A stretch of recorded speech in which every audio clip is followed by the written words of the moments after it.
कारण तू हा निर्णय घेतलास म्हणूनच मला अँकरिंग करण्याची संधी मिळाली असं म्हणायला हरकत नाही. तर कोणताही कार्यक्रम असो त्याच्यामध्ये निवेदिका म्हणून तूच असतेस. आज आम्हाला ती संधी मिळाली त्याबद्दल सुद्धा मी तुझे आभार मानतो. तर काय म्हणशील, किती वर्षांनी तू पुन्हा एकदा कमबॅक करतेस असं म्हणून? मी झीचा भाग नेहमीच राहिले, मग आवाजाचं निमित्त असू दे किंवा लोभ असावासारखा एखादा कार्यक्रम असू दे. आणि मला असं वाटतं की झी सारखी वाहिनी ना आधी कधी होती आणि यापुढे ना कधी होईल. त्या झीसाठी एकदा जोरदार टाळ्या. झी मराठी आपली मराठी असं नेहमी आपण ब्रीदवाक्य म्हणतो. तर मला असं वाटतं की मी निस्सीम स्वामी भक्त आहे आणि मनस्वी सावंत तिचा मला फोन आला की एक कॅरेक्टर आहे जी स्वामी भक्त आहे.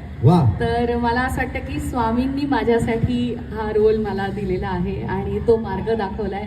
आणि राजीव सर आता आम्हाला डिरेक्टर आहेत, त्यामुळे त्यांच्या दिशेने आम्ही पुढे जाणार आहोत. वा वा वा वा.